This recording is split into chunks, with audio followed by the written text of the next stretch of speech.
আসসালামু আলাইকুম শাইখ, আমি ঢাকা থেকে বলছি। আসসালাম রহমতুল্লাহ বরকাত। জি বলেন। শাইখ, আমার তিনটি বিষয়ে প্রশ্ন: আরাফার সিয়াম, ঈদ আর কোরবানি, তিনটা বিষয়ে প্রশ্ন ছিল। হুম। হ্যাঁ, প্রথম প্রশ্ন হচ্ছে শাইখ, বাংলাদেশের আরাফার সিয়াম কয় তারিখে রাখবো তা নিয়ে যেহেতু আলেমদের মধ্যে ইখতিলাফ রয়েছে, সেহেতু অনেকে বলেন যে উত্তম হলো যে 2 দিন সিয়াম রাখা, মানে বাংলাদেশের সময় অনুযায়ী 8 ও 9 জিলহজ সিয়াম রাখা। এটাকে কি বিদআত বলা যাবে নাকি মুস্তাহাব বলবো? এটা হচ্ছে না, শাইখ প্রথম বেদাত বলা যাবে না, তবে ভাই আমি বলবো না। কেউ যদি 2 দিন রাখে, 1 দিন রাখে, 3 দিন রাখে, 4 দিন রাখে, 5 দিন রাখে, 9 দিন রাখে, সবচেয়ে উত্তম। 9 দিন রাখে, ঝামেলা মুক্ত হওয়ার জন্য 9 দিন রাখে। মাসে 3টি যে শ্যাম রয়েছে, ওই 3টি এখানে রেখে নেন, কোনো অসুবিধা নেই। কিন্তু দুটো দিনে আপনি আরাফার নিয়তে রাখবেন এইরকমটা করিয়েন না।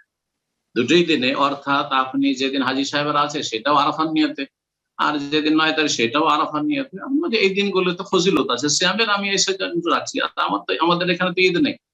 তো আমি ধরেন 8 তারিখই রাখলাম, যেদিন আরাফা চলছে সৌদি আরবে। বাংলাদেশ থেকে 8 তারিখেও রাখলাম, 9 তারিখে রাখলাম, কোনো দোষ নেই নফল হিসাবে। কিন্তু যদি বলে যে এটাও আমার আরাফার রোজা আর এটাও আরাফার রোজা, তখন বলা যেতে পারে যে আরাফার রোজা বা দুটো কি করে হয়। জি। তো এখানে তখন ওরা আপনার সুযোগ পাবে তখন বিদাত বলার। যারা বিদাত বলছে যে একটা রোজা আবার এই না, 2 দিন কি করে আরাফা হয়, 2 দিন আরাফা নয়, এটা ঠিক। কিন্তু নফল সিয়াম রাখতে কোনো বাধা নেই। দুটি কেন, 9টি রাখুক। জি।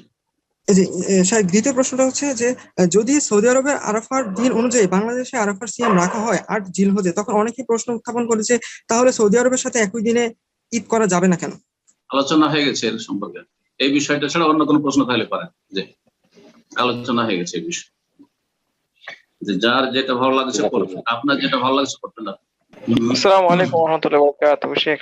আসসালামু আলাইকুম রাহমাতুল্লাহি ওয়া বারাকাতুহু। জি বলেন। বাংলাদেশ থেকে বলছি ইনশাআল্লাহ।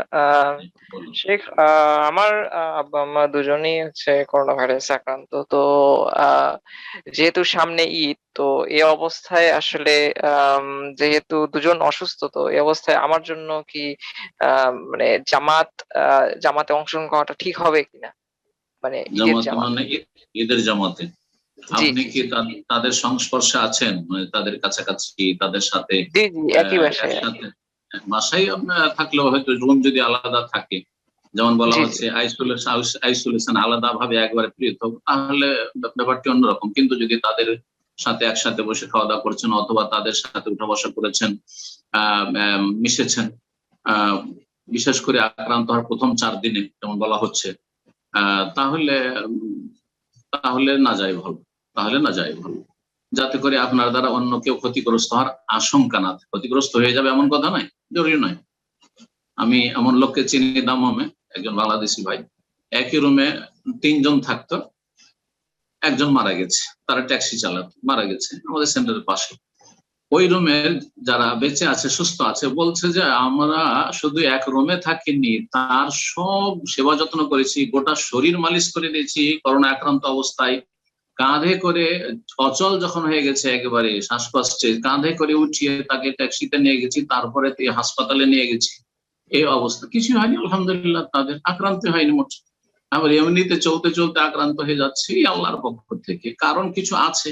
কিন্তু আবার বিনা কারণে আল্লাহ যদি ইচ্ছা করেন তাও হইতে পারে। এই ক্ষেত্রে নবী সাল্লাল্লাহু আলাইহি ওয়াসাল্লাম বলে, ফামান আজরাওয়ালা, প্রথম ব্যক্তিকে কে আক্রান্ত করলো, প্রথম ব্যক্তিকে প্রত্যেকের ছোঁয়াচে লাগলো। তো ছোঁয়াচে আছে, কিন্তু ছোঁয়াচের মধ্যে ক্ষমতা নেই। এই ক্ষমতা একমাত্র আল্লাহর পক্ষ থেকে, আল্লাহ যাকে ইচ্ছা করবেন আক্রান্ত হবে। তারপরেও সম্ভাবনা যেহেতু আছে, আপনি তাদের সাথে থেকেছেন, সুতরাং অন্যরা যেন ক্ষতিগ্রস্ত না হয়, এই সম্ভাবনা না থাকে। লা দারারা ওয়ালা দিরার, রাসূলুল্লাহ সাল্লাল্লাহু আলাইহি ওয়াসাল্লাম প্রসিদ্ধ হাদিস। নিজের ক্ষতি করবেন না, অন্য কারো ক্ষতি করবেন না, বা অন্য কেউ যেন তোমার ক্ষতি না করে, তুমিও কারো ক্ষতি করবে না। সুতরাং না যাওয়াটাই ভালো। বাড়িতে 2 রাকাত সালাত পড়ে নেবেন।